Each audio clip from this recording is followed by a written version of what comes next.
बिस्मिल्लाहिर्रहमानिर्रहीम। अल्लाह के नाम से शुरू करते हैं जो हमारी शहरत से भी ज्यादा करीब है।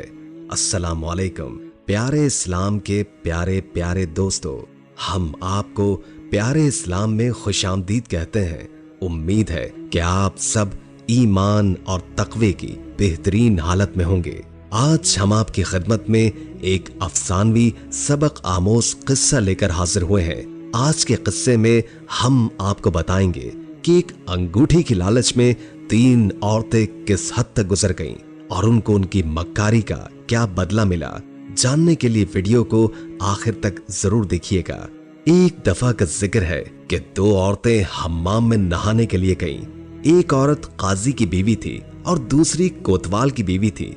जब वो हम्माम पहुंची तो वहां उनको एक बहुत ही कीमती हीरे की अंगूठी मिली। उन दोनों में बहस छिड़ गई कि ये अंगूठी किसको मिलेगी। पहली वाली कहती कि मैं लेकर जाऊंगी और दूसरी वाली कहती नहीं मैं लेकर जाऊंगी। तकरीबन आधा घंटा यही बहस चलती रही। फिर उन्होंने फैसला किया कि वो हम्माम की मालिकिन के पास जाएंगी। वो बहुत सयानी औरत है, जो वो फैसला करेगी हम कबूल कर लेंगे। फिर वो दोनों हम्माम की मालिकिन के पास चली गईं, उससे अंगूठी दी और सारा मामला बयान किया। हम्माम की मालिकिन एक बूढ़ी सी औरत थी। उसने कहा मैं ये अंगूठी तुम में से उस औरत को दूंगी जो अपने शौहर के साथ सबसे अच्छी मक्कारी करेगी। दोनों औरतें राजी हो गईं। काजी की बीवी ने कहा कि पहले मैं ये काम करूंगी। मालिकिन ने कहा ठीक है। वो औरत अपने घर चली गई। उसने अपने पड़ोसी के लड़के को बुलाया और कहा कि तुम अपने घर से लेकर मेरे घर तक एक सुरंग खुदवा दो, जो खर्चा आया मैं दूंगी। और फिर तुम मेरे शौहर के पास जाना और कहना कि मेरा और मेरी मंगेतर का निकाह पढ़ा दो। इस काम के लिए मक्कार औरत ने उस लड़के को अलग से पैसे दिए थे। लड़का काजी साहब के पास गया और कहा कि काजी साहब मेरा निकाह पढ़वा दें। काजी साहब बखुशी रजामंद हो गए और फिर जब उस लड़के के घर निकाह पढ़ाने पहुंचे तो ये देखकर हैरान रह गए कि सामने सोफे पर उनकी अपनी बीवी बैठी है। मेरा दिमाग तो नहीं चल गया, ये औरत सच में मेरी ही बीवी है या उसके जैसी कोई और है।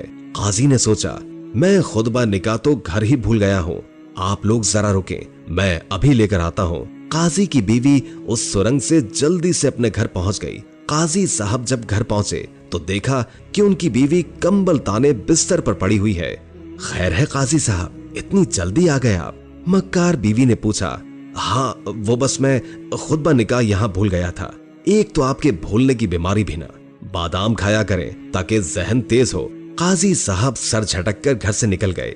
मक्कार बीवी जल्दी से उठी और सुरंग की मदद से वापस उस लड़के के घर जाकर बैठ गई। काजी साहब जब लड़के के घर पहुंचे तो फिर से हैरान हो गए, लेकिन उन्हें समझ ही नहीं आ रहा था कि क्या हो रहा है। देखने में सामने बैठी औरत बिल्कुल उनकी बीवी जैसी थी और अगर उन्होंने निकाह पढ़वा दिया तो गजब हो जाएगा। काजी साहब बाथरूम का बहाना लगाकर फिर से चले गए। जब घर पहुंचे तो बीवी वैसे ही कंबल ताने पड़ी थी। काजी साहब क्या हो गया है? आप कभी आ रहे हैं तो कभी जा रहे हैं। काजी साहब का दिमाग चकराने लग गया। उन्होंने मेज पर पड़ा सेब देखा तो उनके जहन में तरकीब आई। बेगम सेब खाओगी? हाँ जरूर खाऊंगी। काजी साहब ने सेब के 2 हिस्से किए, एक खुद लिया और दूसरा बीवी को दे दिया।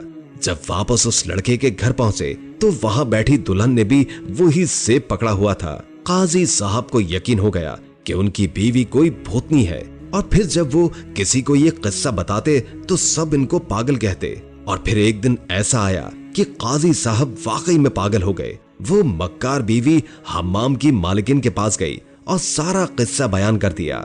शाबाश, तुमने खूब काम किया है।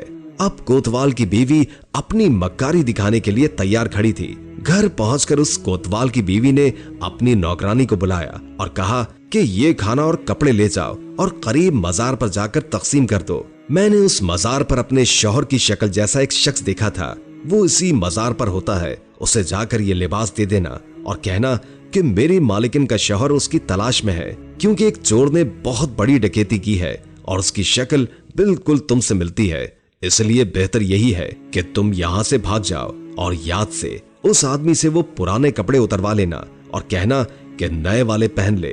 उसके पुराने कपड़े मुझे लाकर दे देना। नौकरानी ने खाना और कपड़े लिए और मजार चल दी। जब उसे वो शख्स मिला तो वही कहा जो उसकी मालकिन ने बताया था। वो शख्स डर गया, फिर जल्दी से कपड़े तब्दील किए और पुराने वाले नौकरानी को पकड़ा दिए। नौकरानी ने वो कपड़े लाकर मक्कार औरत को दे दिए। शाम को उस औरत का शौहर घर आया। आज हलवा बनाऊं? बहुत दिल चाह रहा है। उस औरत ने पूछा।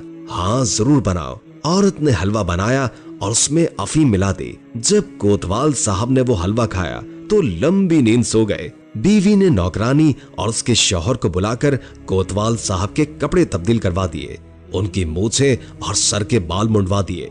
जब कोतवाल साहब थोड़े होश में आए तो बोले, सुंबुल मुझे पानी ला दो। वो अपनी बीवी को पुकार रहे थे।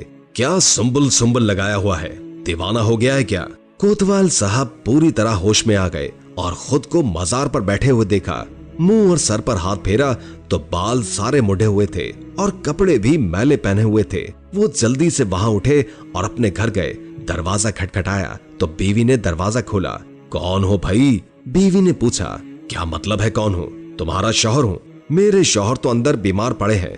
तुम ये क्या कह रही हो? दिमाग चल गया है? मैं तुम्हारा शौहर हूँ। कोतवाल साहब ने जबरदस्ती अंदर घुसना चाहा तो मक्कार बीवी ने शोर मचा दिया। सारा मोहल्ला इकट्ठा हो गया। मक्कार औरत ने कहा, पता नहीं ये कौन है, मेरे घर जबरदस्ती घुसने की कोशिश कर रहा है। मेरे शौहर तो अंदर बीमार पड़े हुए हैं। बहुत बहस व मुबासा हुआ, लेकिन फिर कोतवाल साहब को मार मार कर वहां से निकाल दिया गया। अब कोतवाल साहब मजार पर रहने के लिए मजबूर हो गए थे और दूसरी तरफ मक्कार औरत से कोई कोतवाल साहब का पूछता तो कहती कि उनकी तबीयत ठीक नहीं है। 1 माह गुजर गया। कोतवाल साहब भीख मांगने अपने ही घर पहुंचे तो बीवी को तरस आ गया। उसने कोतवाल साहब को खाने में अफीम मिलाकर पेश की। खाना खाने के बाद कोतवाल साहब लंबी नींद सो गए। मक्कार औरत ने नौकरानी और उसके शौहर की मदद से कोतवाल साहब को अंदर लाकर लेटा दिया और उनको नए कपड़े पहनाए। कोतवाल साहब के बाल बढ़ चुके थे। इनके बाल संवारो, हलवे का सामान मंगवाया। जब कोतवाल साहब को होश आया तो उठ बैठ गए। आप तो अच्छा ही सोए, दोबारा उठे ही नहीं। लगता है कि आज काफी थके हुए थे। मक्कार बीवी ने कहा, या अल्लाह तेरा शुक्र है, ये सब एक ख्वाब था। क्या कोई बुरा ख्वाब देखा था?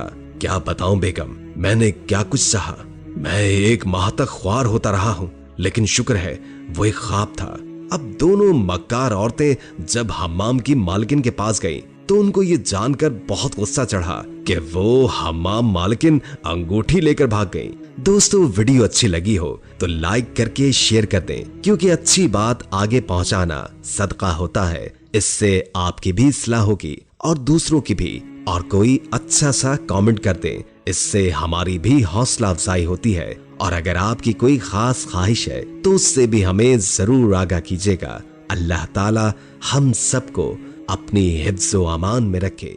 जज़ाकल्लाह।